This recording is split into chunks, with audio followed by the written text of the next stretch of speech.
it just me, or is the camera look black and white today? Maybe it's just the sun. Or maybe it is black and white. I don't know. Guess I should put on my black and white mode. It was Tuesday. All day. It was the 13th day of December. I know that because I looked at the calendar. It was about 7:30 in the morning. A good time to be awake in the morning. I was drinking tea. Support me, tea. I had 2 shots in me, one from the tea and one from a 45, when the news came walking through the door, legs longer than Manhattan. You see what I'm doing? I'm doing the film noir monologue. You know something? This is like the beginning of a beautiful friendship. Tea? Nah. Alright, enough black and white. It does look black and white. It's gotta be the light. It's cool, but... Or my camera's broken. Or my eyes have gone completely. Anyways, good morning and welcome. It's Tuesday. I'm the OGGM being goofy this morning. And we've got another list. We've got a couple lists, end of the year lists to go through today. First list comes to us from Gizmodo. This was published yesterday at 1 p.m. by Linda Cotage. And it's the 20 best tabletop role-playing games of 2022. 20 best tabletop role-playing games of 2022. At number 20, we have Journeys Through the Radiant Citadel. Number 20 for best tabletop role-playing game, we have Journeys at the Radiant Citadel. Obviously, individuals completely not aware that Journey Through the Radiant Citadel 1 did not sell. 2 is not a role-playing game. It's a supplement.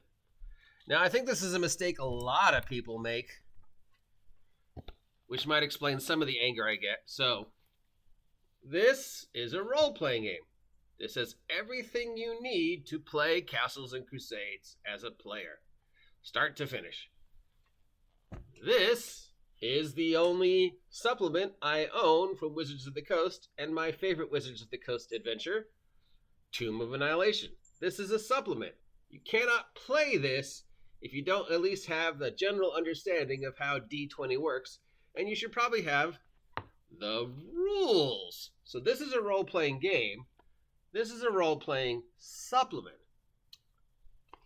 So people often wonder, well, how come Wizards of the Coast Dungeons & Dragons wasn't nominated for best game of whatever? It's because Wizards of the Coast hasn't made a game since 2014. And whenever, but one D&D, which one D&D doesn't really count as a day. So Wizards of the Coast has not produced a game since 2014. They have produced supplements and expansions, but they have not made a tabletop role-playing game since 2014.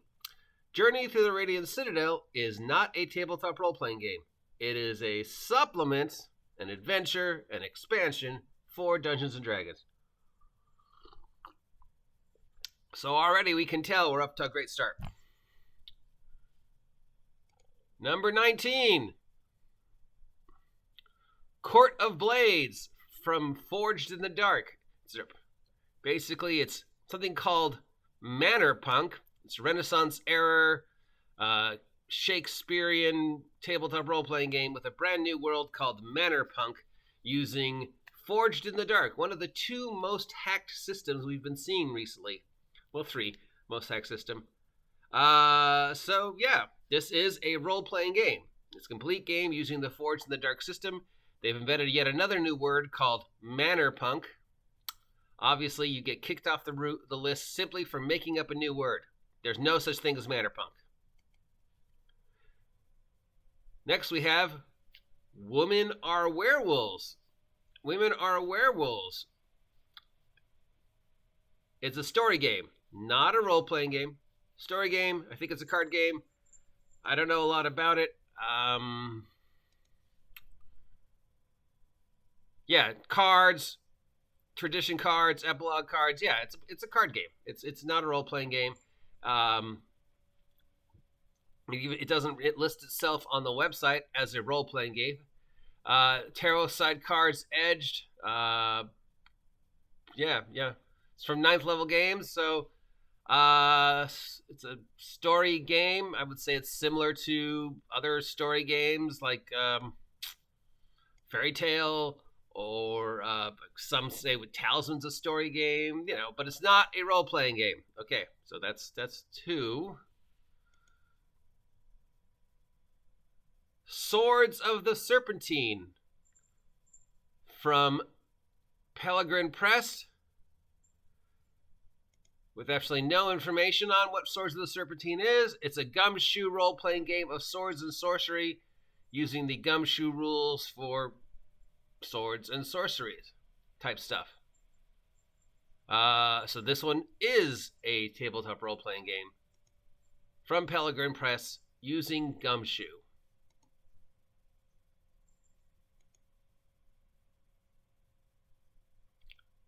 Into the Odd. This is definitely a role-playing game.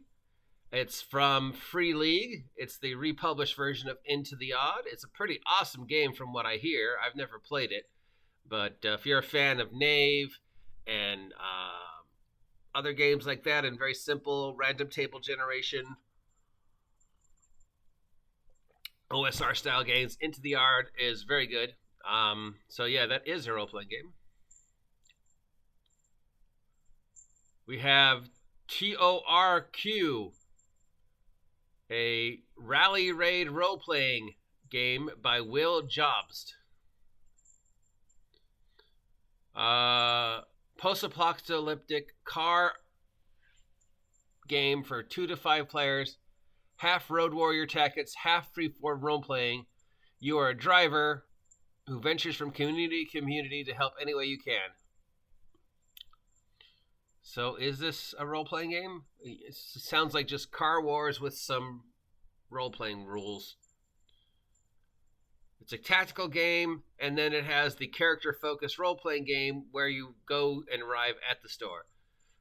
So if you're familiar with the TV show Route 66, get your kicks on Route 66. This is sort of a post-apocalyptic version. So yes, this would sort of count as a role-playing game. So yes, I haven't heard of this one.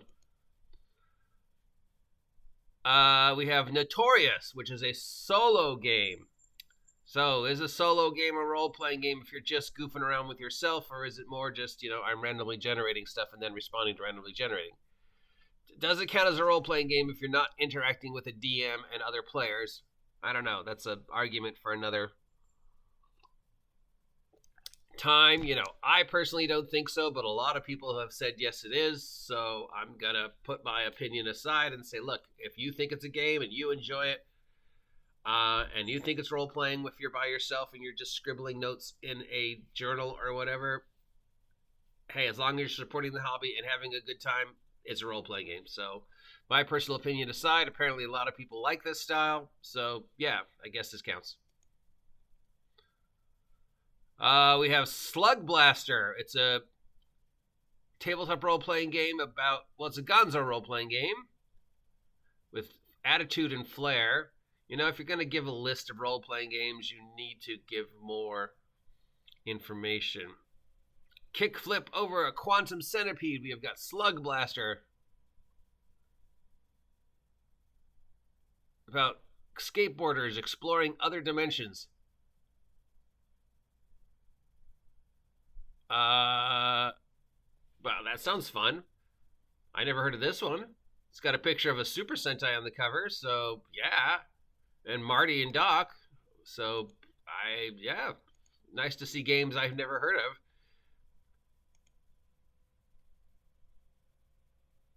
Next, we have Cyborg. Cyborg is getting a lot of praise lately. Grim Jim just did a review of it. Cyborg is the cyberpunk hack for tabletop role-playing game of the year, Morkborg. It's got the same screw-em-all attitude as Morkborg, but it's more of the cyberpunk style of stuff. I love cyberpunk, even though I guess I could argue cyberpunk's not a word either. That one's getting a lot of good press this year, so yeah, I guess that one counts. So far, we've got The Price of Coal, which is the role-playing game about the battle for Blair Mountains. So it's a heart-wrenching game and educational. It's got a deck of prompt cards, and it's all about a certain one period of time. If you remember, this is the role-playing game about the coal strikes at Blair Mountain and whatever it was. And when we were like, well, is it really a role-playing game if it's one specific year involving one specific event? So this was the... so it's based upon the coal strike.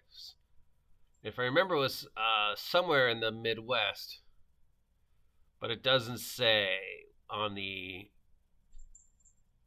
site. So when this one we found out about, I think last year, and we discussed, does it count as a role-playing game if it's one period of time in one place, dealing with a series of specific events, and then, what do you do once you're, going to the next year? Because the coal strikes were only like a year or two, so, I don't know. That's a weird one, but I guess it teeters on the edge between just a role-playing game and a political, strat game. So I don't know about that one. We got First Responders, a game that allows you to play firefighters and stuff like that.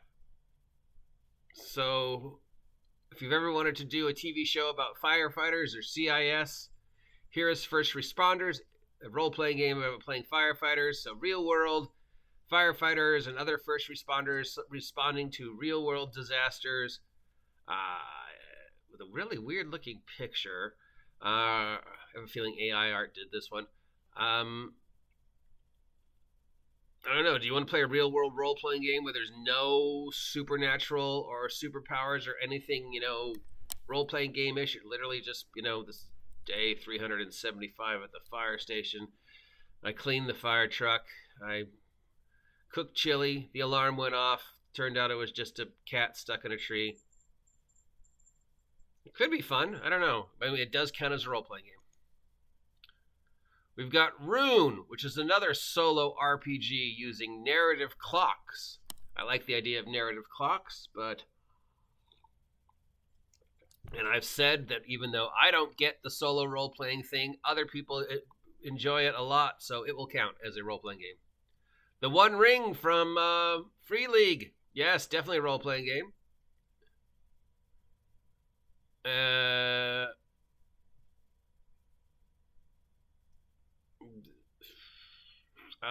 Then we've got one with no name.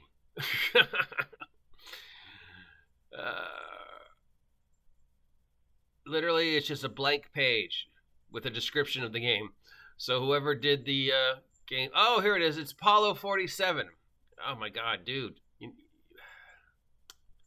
Apollo 47, if you remember this one. This was the guy who said, how big of a game can I make with only, like, a few pages of rules? So basically what he did was he took a technical manual, chopped it all up, put it back together to read kind of like a combination of technical manual, DM's guide, and at the very end are the actual rules. So it's like 200 pages, if I remember correctly. 190 of the pages are the technical manual, so all the art and the specifics of NASA stuff, and then the actual rules are the last 5 pages. And this was considered breakthrough. Brilliant, tongue-in-cheek. Obviously, the guy was sort of poking fun at the whole idea of just super large role-playing games where most of it is just, pictures and fluff, and actually the rules are like... So, yeah. This game is brilliant. It's, he's done, obviously, like, he did 2 or 3 years worth of research, and he was able to, find these actual blueprints and plans and technical manuals, and then chop them up and replace them and revisit them in ways that we could understand without violating any, top secret NASA stuff like that. So yeah, this one's brilliant. I like this one a lot. If I remember, it was pretty expensive, so I don't see my buying it, but maybe as a tabletop, coffee shop book, because who doesn't want to see a technical guide of old NASA stuff? That's awesome on its own. We have Crescendo of Violence, the Neon Noir role-playing game. Okay, so this one's definitely a role-playing game. So far, this individual has only gotten one that definitely was not a role-playing game, a couple that teeter. Well, two that definitely was not a role-playing game. A couple that teeter, but so-and-so, they've gotten pretty good. Interesting that many of these I haven't heard of, so that's exciting. Then we've got Tattoo,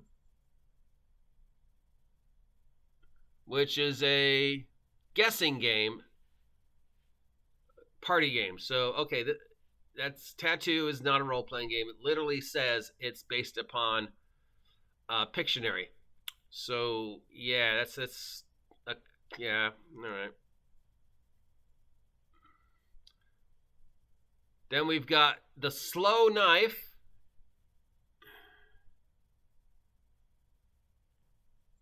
It's a pinboard making and yarn stringing game. So it's a lot like Fiasco. Is this actually a role-playing game, though? I thought this was a party game.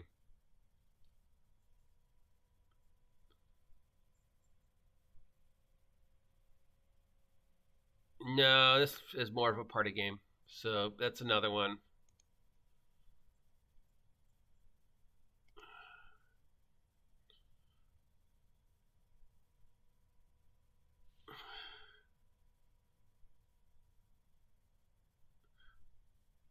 So we've got a game called Himbos of Myth and Mantle. Himbo is a slang term for the big, dumb barbarian fighter type. So this is a campy, old school role-playing game about everybody just playing big, dumb barbarians. This also had another name called Murder Hobo, but I think they changed it to Himbos of Myth and Metal. So again, this one's sort of a role-playing game, sort of a party game, so it's teeters. So we've got like 3 categories that this individual seems to have created. Actual role-playing games, the teetering in the middle, sort of role-playing game, sort of party game, and then definitely not a role-playing game. So they're done okay. I mean, these teeter games, I think that's just based upon opinion. My opinion and insight is that, it's either a party game with role-playing aspects, or it's just a party game. But that's just me. I know a lot of people would say otherwise. So, trouble with these lists is they're basically all down to opinion. What this individual feels is the 20 best tabletop role-playing games of 2022, and what I feel the best tabletop role-playing games of 2022 are, of course, going to be different. We have Monster Care Squad, which is basically a Pokemon-type role-playing game that came out. It's more of an adventure book style game than an actual tabletop role-playing game. So again, this teeters into that weird nebulous, is this a role-playing game or not? And I think we're going to see, whether I like it or not, I think we're going to see a lot more of the games like this, especially in the independent market. Is that a good thing? Is that a bad thing? I don't know. Obviously, what I think a role-playing game is, and what you think a role-playing game is, and what the company that made this game thinks is a role-play game is, there's going to be completely different, and, we may never, ever 100% agree, which is part of the fun of the hobby. So is it an adventure book a role-playing game, if you're just playing with yourself? Some people say, yes, definitely it's a role-playing game. Other people say, no, it's not. So, yeah, I don't know. I say, it sort of teeters in the middle, and we're going to see more and more of these.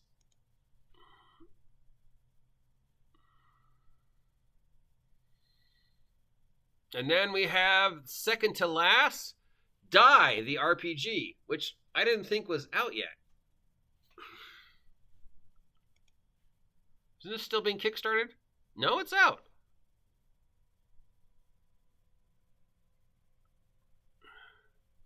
Well, the PDF's available. Anyways, if you're not familiar with Die the Role-Playing Game, Die the Role-Playing Game is based upon a trans fiction comic book based upon a game. And, trans fiction was a big thing for a short period of time. Basically, the idea of trans fiction, I think it's called Izasaki anime, right? So you got a normal people or a normal person who dies, and is reborn in a fantasy world. That time I died and got resurrected as a slime. So this is, the idea. There was a lot of books that did this in the late 80s. Group of friends, or just a group of random individuals die or are transported to a fantasy game or are plugged into a tabletop role-playing game online, and then, somehow their consciousness are transferred to their characters or whatever like that. So this is a game idea. That was sort of also a book idea. And then this individual turned it into a comic book, and now it's getting turned back into an actual game. But I didn't think it was coming out to 2023, but I guess it is out, or at least the PDF is out. And this individual has said that this is their second role-playing game of the year. No, that was their role-playing game of the year. That's the end of the list. So there's a page missing.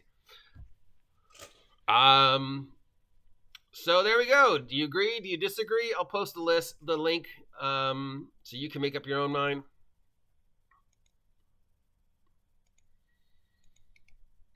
What is your tabletop role-playing game of the year? I don't know what mine is.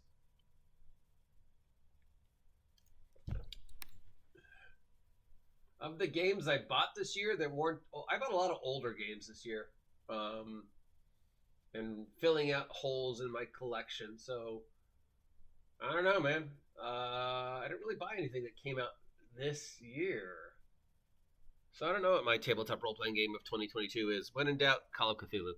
Anyways, do you agree with this list? Do you disagree with this list? Do you even care? We got a lot of others to go through of these kind of things because it's the end of the year, and that's when we run out of things to talk about that aren't controversial, so we just make lists. And the lists, of course, are open to completely opinions. What's your tabletop role-playing game of the year? And what are you most excited about in 2023? Let me know. I am the OG GM. If you appreciate this content, give me a like, give me a share, subscribe if you haven't subscribed yet, because now we got to go for 2,000 subs. It never ends. Support me if you're looking for holiday gifts for the gamer in your life. Don't forget I have a ton of merch and a ton of product up at Big Geek Emporium. And a ton of exciting stuff coming for 2023. So until next time, happy holidays, happy lists, happy, Hanukkah, Kwanzaa, Christmas, Swag Fest, and buy my merch and get off my land.